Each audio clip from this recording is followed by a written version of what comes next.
Israel is an apartheid state, and the latest evidence is as grotesque as it is undeniable.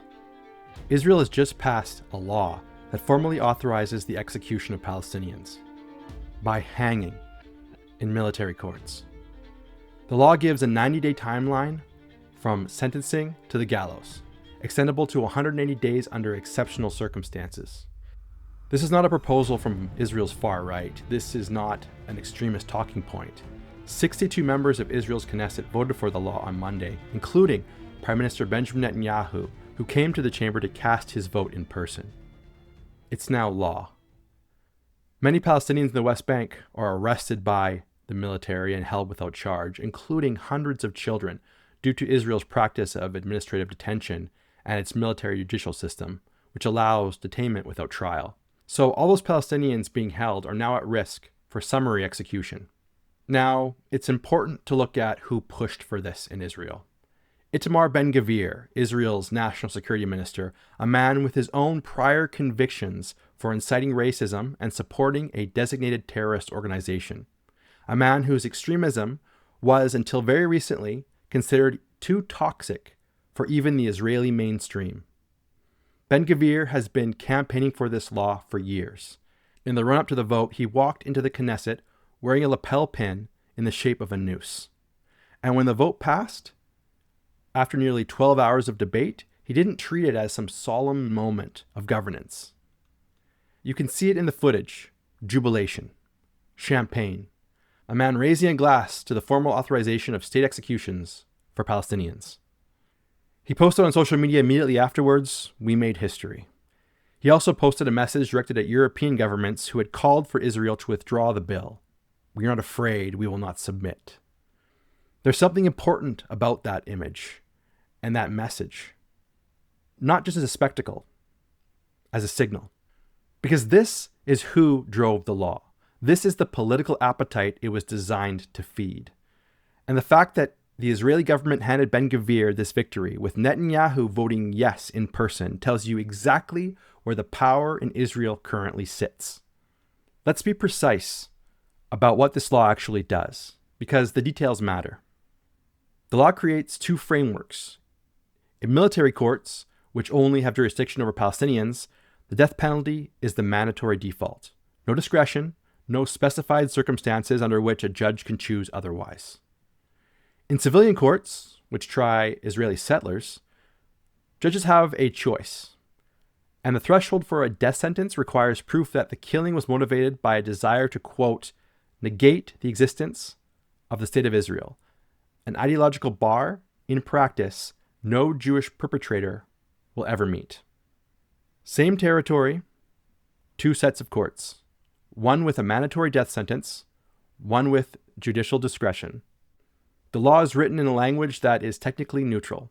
It says whoever commits an offense, but it operates in a system where only one population is tried in military courts: Palestinians.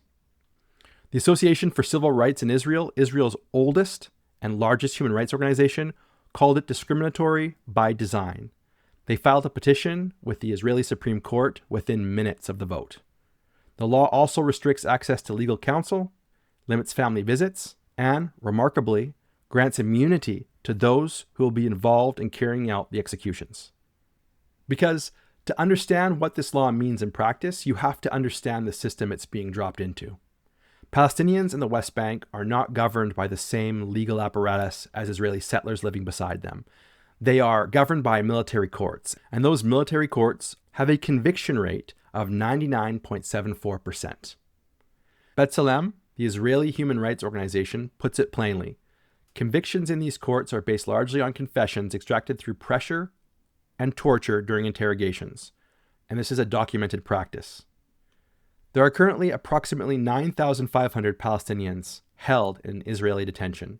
More than a third of them are held under administrative detention, meaning that they have not been charged, tried, or convicted of anything.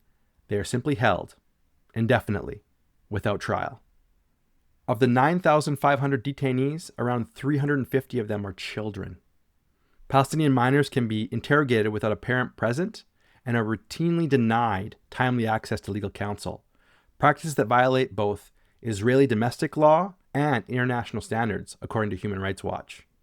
And conditions inside Israeli detention facilities have been extensively documented. Physical abuse, psychological coercion, medical neglect. At least 94 Palestinians have died in Israeli custody over the past 2 years alone. In the month that this law has passed, Israel dropped all charges against soldiers who had been accused of sexually assaulting a Palestinian detainee, a decision celebrated by Netanyahu and several of his ministers. This is the system. B'Tselem's executive director, Yuli Novak, said it directly. Israel is reaching a new low in the dehumanization of Palestinians, enshrining their cruel treatment in state law. The death penalty law adds another official killing mechanism to existing Israeli practices. Not a departure from the system, a deepening of it. Now take that system with its 99.74% conviction rate, those confessions extracted under torture, those 350 children in detention, those 94 deaths in custody, and ask yourself what it means to fuse it with a mandatory death sentence. Because that is what this law does. It takes a system already operating on the near certain assumption of guilt, already documented for systematic abuse, already responsible for deaths in custody, and it hands that system the power to execute within 90 days with restricted appeals and with immunity for those who carry out the executions. What does due process mean when conviction is nearly guaranteed before the trial begins? What does an appeal mean when the 90-day clock is already running? What happens when a confession extracted under torture, under sleep deprivation, under isolation, under fear, becomes the basis not just for imprisonment, but for a death sentence with no right of pardon? Amnesty International has called for the law's immediate repeal. The UN Human Rights Office has demanded the same. The Council of Europe has described the law's passage as a serious regression. France, Germany, Italy, and the United Kingdom issued a joint statement before the vote, warning that the bill risked undermining Israel's commitment to democratic principles. Israel passed the law anyways. Critics argue that this law cannot be understood in isolation. It is a direct product of a broader legal architecture, one in which two populations living in the same territory are subject to entirely different legal systems. Israeli settlers in the West Bank who kill Palestinians are tried in civilian courts. According to an analysis by The Guardian, Israel has not prosecuted a single one of its citizens for killing a Palestinian in the West Bank since the start of this decade.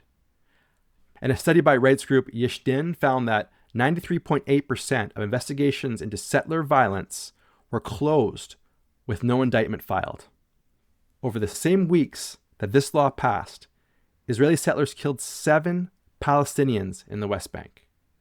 No death penalty, no mandatory sentence, in some cases, no prosecution at all for those who committed those heinous crimes. This is the structure B'Tselem, Human Rights Watch, Amnesty International, and the United Nations have each described with the same word: apartheid. A regime of racial segregation codified in law. Within that context, the death penalty law is not a judicial reform. It is a security measure. It is an escalation of a system that was already, by any serious measure, built on structural inequality. The fact that some of Israel's most prominent human rights voices, B'Tselem and the Association for Civil Rights in Israel, are sounding these alarms is not incidental. These are Israeli Jews who understand precisely what these legal structures mean, who are watching them be built, who are demanding urgently that the world pay attention before it's too late to matter. This law does not stand alone.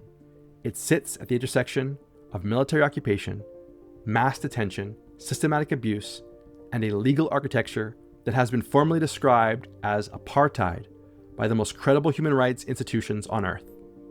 It is one piece of a structure, but it is a piece that makes all the others irreversible, because death is irreversible.